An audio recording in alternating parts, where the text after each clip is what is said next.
فرماتے ہیں وطر کا مسئلہ ہم آپ سے بیان کر دیتے ہیں اختصار کے ساتھ۔ وطر کی نماز بعض علماء کہتے ہیں واجب ہے، جبکہ صحیح بات یہ ہے کہ وطر واجب نہیں ہے، سنت مؤکدہ ہے۔ وطر کیا ہے؟ سنت مؤکدہ ہے، اور وطر کا وقت عشاء کے بعد سے لے کر فجر سے پہلے تک، اس دوران کبھی بھی پڑھ سکتے ہیں۔ وطر کی نماز 1 رکعت سے لے کر 9 رکعت تک بھی پڑھی جا سکتی ہے۔ نبی کریم صلی اللہ علیہ وسلم فرماتے ہیں جس کو خطرہ ہو آخری پہر میں نہیں جاگ سکتا ہے، وہ اول وقت میں پہلے ہی شروع ہی میں وطر کی نماز پڑھ لے۔ جو رات میں جگ سکتا ہے وہ رات میں جگ کر وطر کی نماز پڑھے، کیونکہ اس وقت نماز کا مشاہدہ کیا جاتا ہے اور یہ افضل ہے۔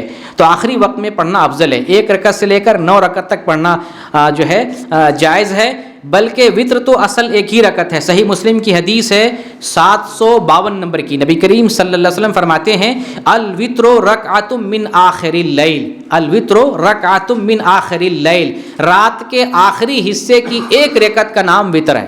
یہ صحیح مسلم کی حدیث ہے۔ اس لیے اگر کوئی کہے کہ وطر 1 رکعت نہیں ہے، وہ غلط کہتے ہیں۔ یہ حدیث ہے، حدیث آ جائے تو دنیا والوں کی بات کا کوئی اعتبار نہیں ہے، اعتبار رسول اللہ صلی اللہ علیہ وسلم کی بات کا ہے۔ اگر 3 رکعت پڑھتے ہیں، جیسے عام طور سے پڑھنے کا معمول ہوتا ہے، 3 رکعت پڑھتے ہیں تو اس کے 2 طریقے ہیں۔ چونکہ یہی زیادہ لوگ پڑھتے ہیں، اس لیے اس نماز کا طریقہ آپ کو بتا دیتا ہوں۔ جب آپ 3 رکعت وطر پڑھنا چاہیں تو اس کے 2 طریقے ہیں۔ ایک طریقہ یہ ہے کہ ایک ہی سلام سے تینوں رکعت پڑھیں گے، ایک ہی سلام سے، اور 2 رکعت پر آپ بیٹھیں گے، تینوں رکعات لگاتار پڑھیں گے۔ 1 رکعت پڑھے، 2 رکعت پڑھے، 2 رکعت پہ بھی بیٹھیں گے نہیں، کھڑے ہو گئے، تیسری رکعت پڑھیں گے۔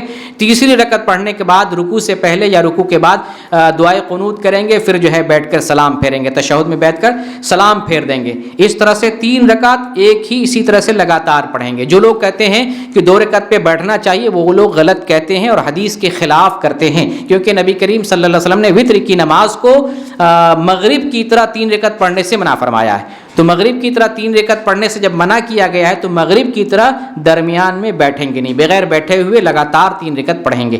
اور اگر 2 رکعت پڑھتے ہیں، پہلے سلام پھیر دیتے ہیں، پھر 1 رکعت الگ سے پڑھتے ہیں، سلام پھیرتے ہیں، یہ دوسرا طریقہ بھی جائز ہے۔ عام طور سے نبی صلی اللہ علیہ وسلم یہی طریقہ اختیار کرتے تھے۔ اس طریقے سے بھی پڑھ سکتے ہیں اور لگاتار 3 رکعت پڑھ سکتے ہیں۔ ان 3 رکعات میں جو قرات کریں گے اس کا طریقہ یہ ہے کہ پہلی رکعت میں سورۃ الاعلیٰ پڑھیں گے، دوسری رکعت میں سورۃ الکافرون پڑھیں گے، اور تیسری رکعت میں سورہ اخلاص پڑھیں گے۔ کبھی اس کے علاوہ بھی بدل دیتے، کوئی حرج نہیں، لیکن سنت ہے ان 3 صورتوں کو اس طریقے سے پڑھنا۔ دعائے قنوت جو ہے واجب نہیں ہے۔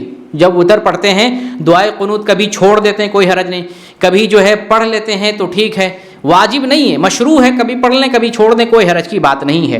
اور دعائے قنوت اصلاً وطر سے پہلے ہے، لیکن وطر کے بعد بھی اگر پڑھتے ہیں تو اس کی گنجائش ہے، پڑھ سکتے ہیں قنوت نازلہ پر اعتبار کرتے ہوئے۔ دعائے قنوت میں ہاتھ اٹھانے کی کوئی خاص دلیل نہیں ہے، لیکن بعض آثار ملتے ہیں۔ دعائے قنوت نازلہ پر اعتبار کر کے ہاتھ اٹھا لیتے ہیں، کوئی حرج کی بات نہیں ہے۔ دعائے قنوت کے سلسلے میں ایک دعا آتی ہے، حسن بن علی رضی اللہ تعالیٰ عنہ بیان کرتے ہیں کہ رسول اللہ صلی اللہ علیہ وسلم نے چند کلمات ہمیں سکھائے ہیں، وہ ہم وطر کی نماز میں پڑھا کرتے تھے۔ اس سے معلوم ہوتا ہے کہ یہ وطر کی دعا ہے۔ اور وہ دعا کیا ہے؟ وطر میں جو ہمیں دعا پڑھنا چاہیے، جو سندن صحیح حدیث سے ثابت ہے، اللہم اہدنی فیمن ہدیت وعافنی فیمن عافیت وتولنی فیمن تولیت وبارک لی فیما اعطیت وقنی شر ما قضیت فانک تقضی ولا یقضی علیک انہ لا یذل من والیت ولا یعز من عادیت تبارک ربنا وتعالیت۔ اتنی دعا وطر کی دعا حدیث سے ثابت ہے۔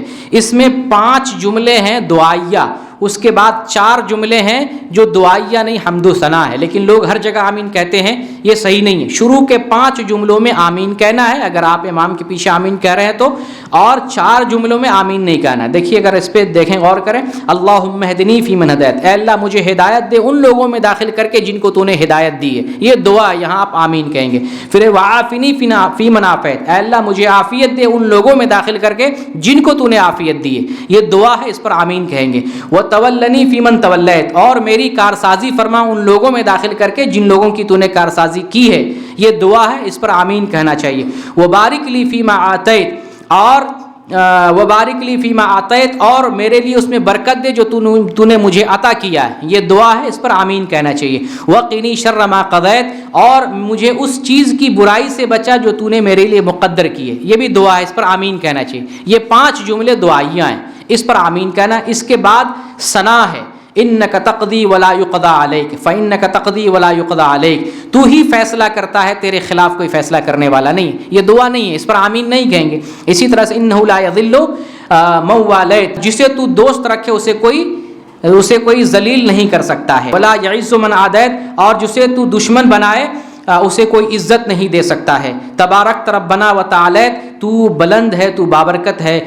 یہ بھی جو ہے، یہ جو جتنے بھی ہیں 4 جملے ثنا حمد و ثنا ہے، اس پر آمین نہیں کہنا چاہیے۔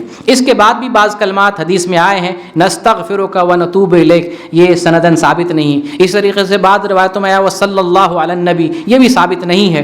لیکن اگر دعائے قنوت کو قنوت نازلہ پر اعتبار کرتے ہوئے رکوع کے بعد اگر کرتے ہیں تو آپ مزید دعاؤں کا اس میں اضافہ بھی کر سکتے ہیں۔ امام صاحب اللہم اہدنی کے بجائے اللہم اہدنا سارے لوگوں کا اعتبار کر کے جمع کا صیغہ بھی کہہ سکتا ہے، پیچھے لوگ آمین بھی کہہ سکتے ہیں۔ تو یہ دعائے قنوت والی دعا تھی۔